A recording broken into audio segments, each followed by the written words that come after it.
ఓం శ్రీ మాత్రే నమః. ఓం శ్రీ గురుభ్యో నమః. అందరికీ నమస్కారం. భారతీయ హిందూ సాంప్రదాయానికి స్వాగతం. నా పేరు తాడీశ్వరి. ఈరోజు మనం ఒక గొప్ప వ్యక్తి గురించి తెలుసుకోబోతున్నామండి. ఆయన గురించి చెప్పాలి అంటే దానికంటే ముందు మీకొక చిన్న కథ అయితే చెప్తానండి. అదేంటంటే ఒక యువ సైంటిస్ట్ ఉన్నాడనమాట.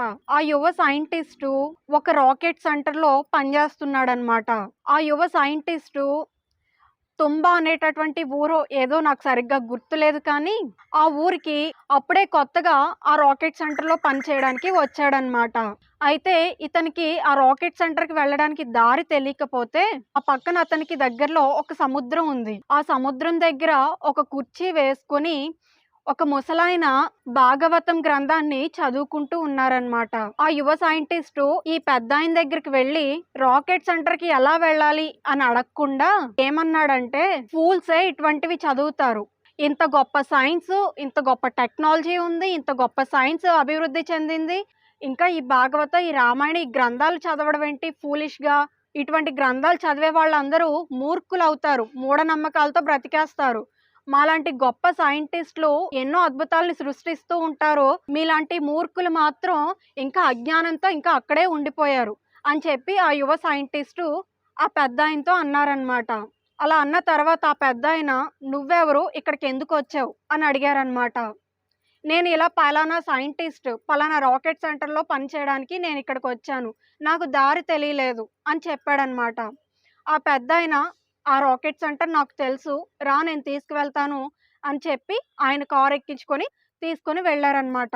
అప్పుడు ఆ పెద్దాయన కారు దిగుతుండగానే అక్కడున్నటువంటి సెక్యూరిటీ గార్డ్స్ ఒక సలాం కొట్టారు. ఈ యువ సైంటిస్ట్‌కి ఏమీ అర్థం అవ్వలేదు. ఈ యువ సైంటిస్ట్ తీసుకొని తిన్నగా లోపలికెళ్ళిపోతున్నారు ఆ పెద్దాయన. అక్కడ గొప్ప గొప్ప ఆఫీసర్స్ అందరూ కూడా ఈ పెద్దాయనకి సెల్యూట్స్ కొట్టి నమస్కారం చేస్తున్నారు. అప్పటికి కూడా ఆ యువ సైంటిస్ట్‌కి అర్థం అవ్వలేదు. వీళ్ళెందుకు ఇలా సెల్యూట్ చేస్తున్నారు? ఇంత పెద్దాయనకి ఎందుకు గౌరవిస్తున్నారు? అన్నటువంటి ఒక ఆశ్చర్యంలో ఉన్నాడనమాట. అప్పుడు ఆ పెద్దాయన ఒక రూమ్‌లోకి వెళ్లి కూర్చున్నారు. ఈ యువ సైంటిస్టు ఆయన ఫైల్ పట్టుకొని, "నేను పలానా సైంటిస్ట్‌ని. ఇక్కడ జాయిన్ అవ్వడానికి నాకు అపాయింట్‌మెంట్ లెటర్ వచ్చింది" అని చెప్పి అపాయింట్‌మెంట్ లెటర్ చూపించాడనమాట. అప్పుడు ఆ యువ సైంటిస్ట్‌ని తిన్నగా ఈ పెద్దాయన ఉన్నటువంటి గదిలోకి తీసుకొని వెళ్లారనమాట. ఆ పెద్దాయన పేరు ఎవరో కాదండి, ఆయనే ది గ్రేట్ విక్రమ్ సారాభాయ్ గారు. అటువంటి ఒక గొప్ప వ్యక్తి దగ్గర ఈ యువ సైంటిస్టు ఉద్యోగం కోసం వచ్చాడు.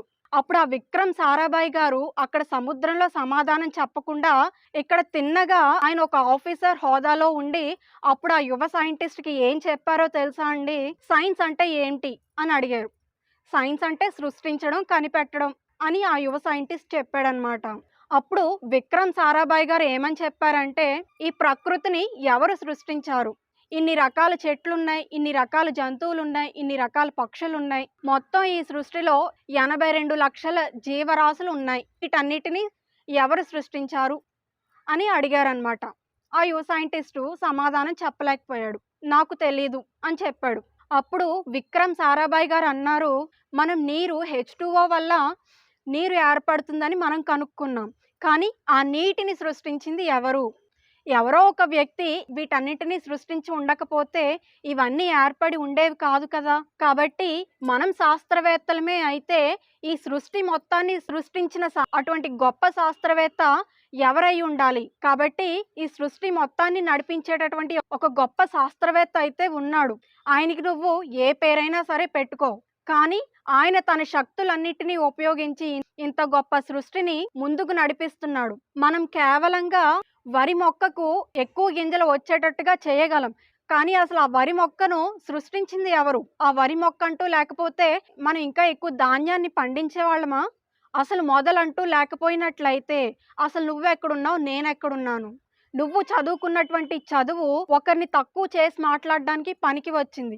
అటువంటి చదువు చదువే కాదు. విద్య మనకి ఎలా బ్రతకాలో నేర్పిస్తుంది. ఎదుటి వ్యక్తిని ఎలా గౌరవించాలో నేర్పిస్తుంది. ఈ పురాణాలు, ఈ రామాయణ, మహాభారత గ్రంథాలు ఇవన్నీ మూఢనమ్మకాలు. మూర్ఖులే వీటిని చదువుతారు అంటే మరి మనమందరం కూడా రాకెట్ ప్రయోగం జరిగినప్పుడల్లా కూడా భగవంతుణ్ణి స్మరించి ఎందుకు రాకెట్ ప్రయోగం చేస్తాం చెప్పు? అని అడిగారనమాట.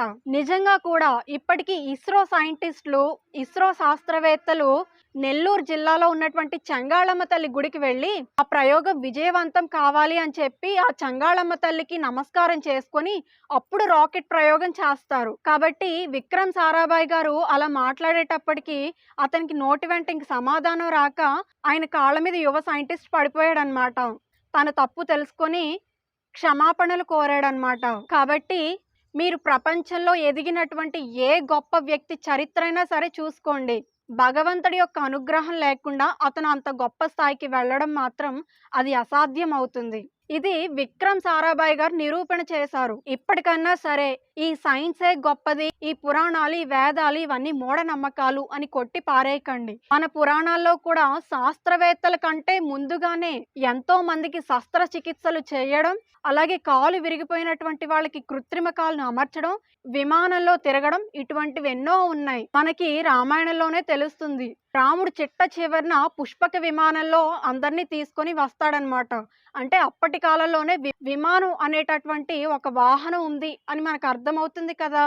కాబట్టి అన్ని మూఢనమ్మకాలు అని కొట్టి పారేయకూడదు. సైన్స్ గొప్పదే, కానీ ఆ సైన్స్‌ని కూడా సృష్టించిన వాడు ఇంకెంత గొప్పవాడై ఉంటాడు? అది ఆలోచించండి. సరేనా అండి? ఈ వీడియోలో మనం ఒక గొప్ప మహానుభావుడు విక్రమ్ సారాభాయ్ గారి గురించి ఈరోజు మనం వీడియోలో తెలుసుకున్నాం కదా. ఈ వీడియో కనుక మీకు నచ్చినట్లయితే తప్పకుండా లైక్ చేసి, షేర్ చేసి, సబ్స్క్రైబ్ చేసుకోండి. మరిన్ని ఇంట్రెస్టింగ్ వీడియోస్ కోసం మన ఛానల్‌ను సబ్స్క్రైబ్ చేయండి. సర్వం శ్రీ ఈశ్వరార్పణమస్తు.